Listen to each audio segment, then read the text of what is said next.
Hello, from March 5th to March 11, 2021, the BrazilCanada Chamber of Commerce will be hosting the 15th edition of the BrazilCanada at PDAC, taking place during the 2021 PDAC Virtual Convention, which includes a series of events focused in the Brazilian mineral exploration and mining industries.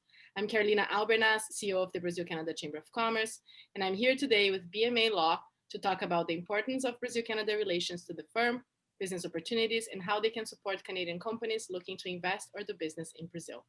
Since entering the market in '95, a multidisciplinary approach has been the trademark of their practice, along with a profound knowledge of both the public and private sectors in Brazil. It's part of their DNA to understand the complexity of the issues clients bring and to respond to them quickly and creatively.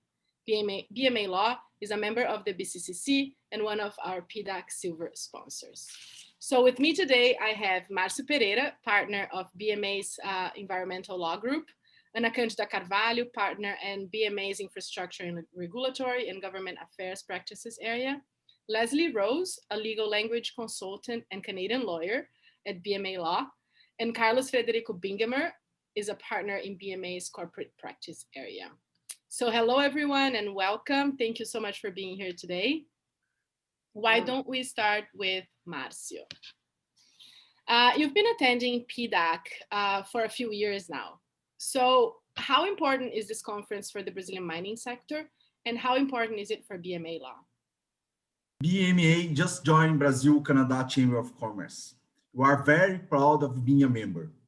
BCC plays a very important role in connecting Canadian and the Brazilian investors. In Brazil market here, BMA has been working for Canadian players, advise them on different legal cases in different sectors. We want to be closer of Canadian market, also now through BCCC. The BMA also has a consistent experience in key legal issues, transactions, M&A, tax, regulatory, environmental, labor, litigation, corporate, and the others, in mining projects in Brazil, and in line with Canadian investment focus in this sector. For us, PDAC is the most important international event for mining business.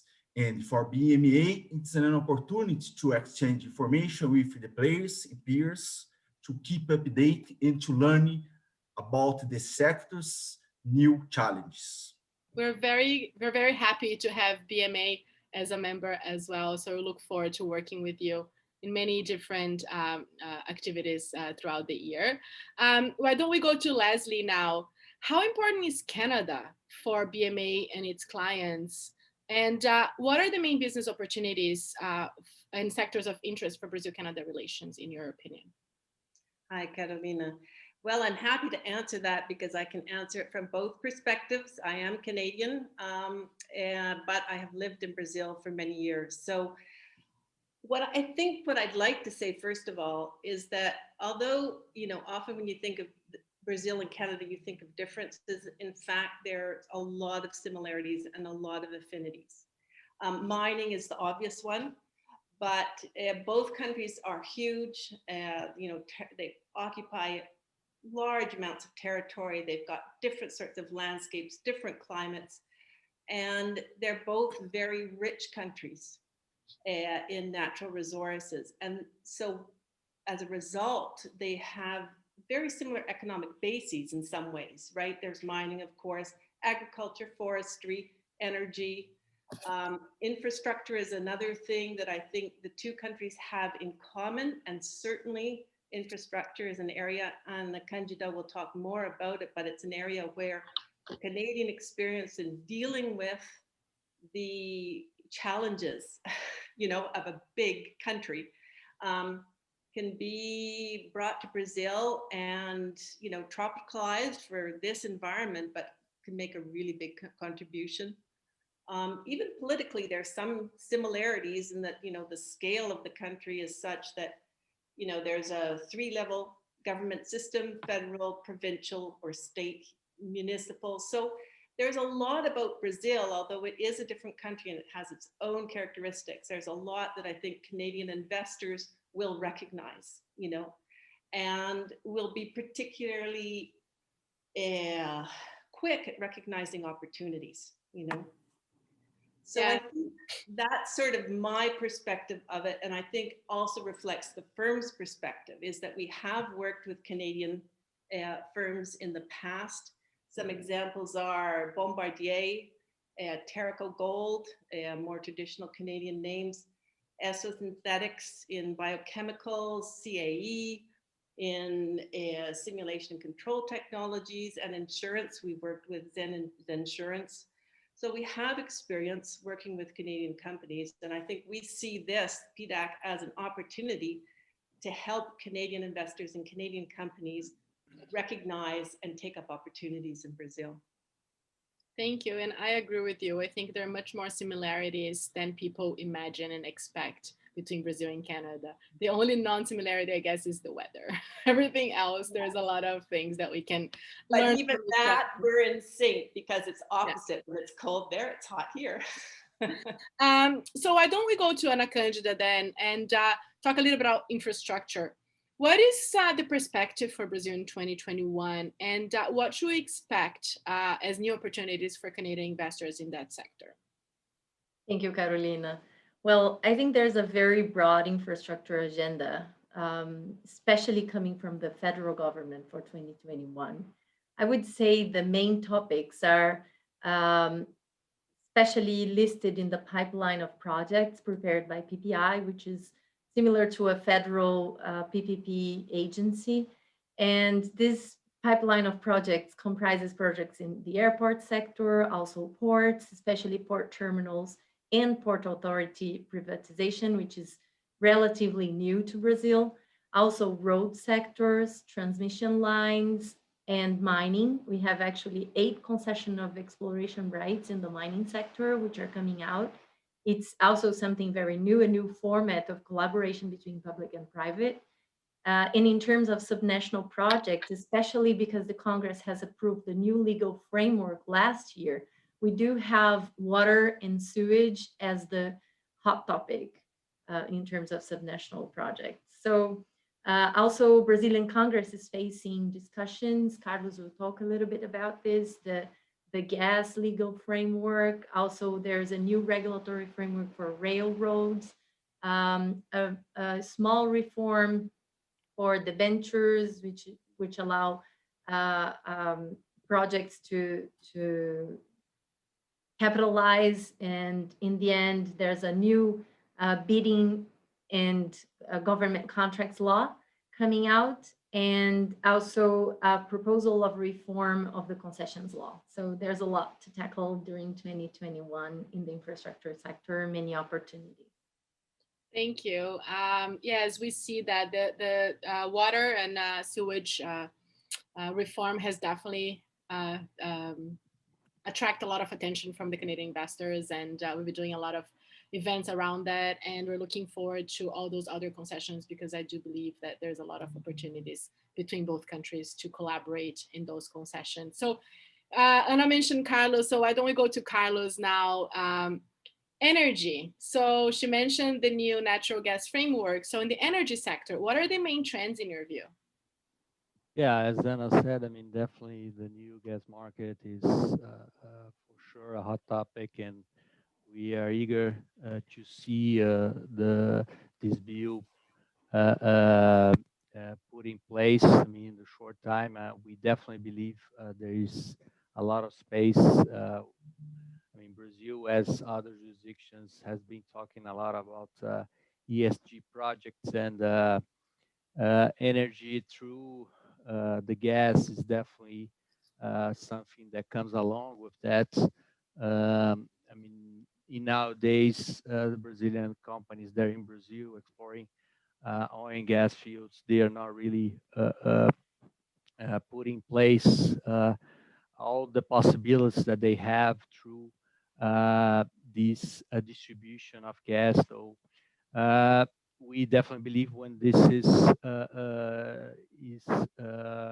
put in place, we will see a lot of investments coming along. And this is a sort of clean energy compared to others. Brazil has a very diverse matrix in energy, and we will see that thermoelectric plants that will be putting the grid will play an important role on that. We expect with this new law. We see also opportunities in solar and wind. Canadian players are also important in solar, at least in Brazil already, and there is a lot of room to grow fast.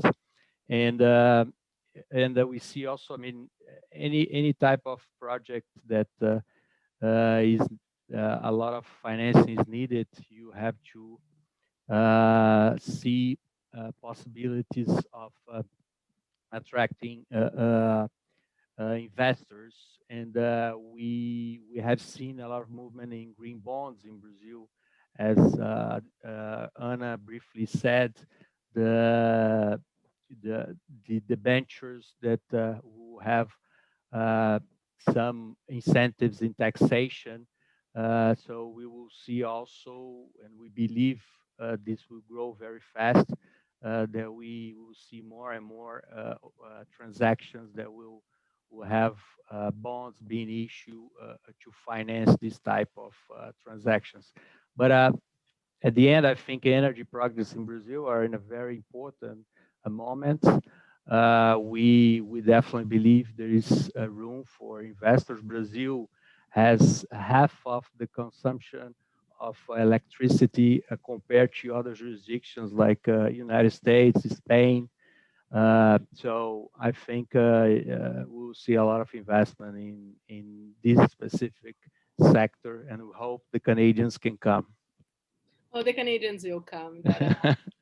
If we do our job, like we're putting a lot of effort into promoting those opportunities as well. We had a very successful event last year focused on renewable energy. We have a couple events coming up in the next couple months on the natural gas and oil and gas sectors. So there's stay tuned. There's a lot there are a lot of opportunities that is going to be showcased, and so. Another important sector that Leslie mentioned as well is, of course, agriculture and forestry. So, Márcio, back to you. Can you give us a little bit of background on your expertise on environmental law, and what are the main trends you see in that sector specifically? Environmental is a key issue for all sectors in Brazil which works with natural resources, especially agriculture sector and the mining as well. In mining sector, beside our background in projects and transactions, you have been dealing with the two relevant and the challenge case in Brazil, Mariana and Brumadinho dam breaks, advising the mining clients on a plenty of legal matters, including environmental, of course, financial and litigation.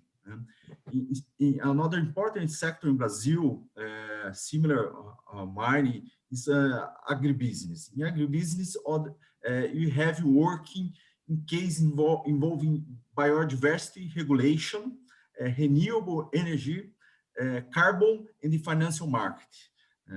Also, you have a multidisciplinary team to support the clients in developing and undertake ESG strategies in relevant sectors like that, mining and the agribusiness. In these contexts, there are many opportunities involving new projects since in line with ESG driver in Brazil. Yeah, this is very interesting because, I mean, Ana mentioned the green bonds and Carlos mentioned the green bonds. We're talking about ESG, and this specific edition of PDAC, of course, is very ESG heavy because this is kind of the main discussion that's happening in the mining industry right now, right? Not only on the environmental part, but the social and the governance. And we're very excited to bring together a very ESG heavy program for everyone to discuss subjects that are not as trendy, but human rights and reporting, decarbonization. So we're looking forward to very incredible discussions. And so I would like to thank you all very much for your time and for your support. We look forward to working with BMA Law in the near future, promote those discussions and showcase all the business opportunities in those very important sectors for the Brazil-Canada relations. And stay tuned, as Camila Goldberg, partner finance and capital markets at BMA Law, will be one of the speakers of the panel ESG Commitment, Carbon Footprint and Biodiversity that will take place on Monday, March 8th at 3:40 p.m. as part of the Brazil-Canada ESG Insight session. Don't miss it. For more information and registration, please go to www.braskenchamber.org/PDAC 2021. We look forward to seeing you all there. Thank you so much. Thank you.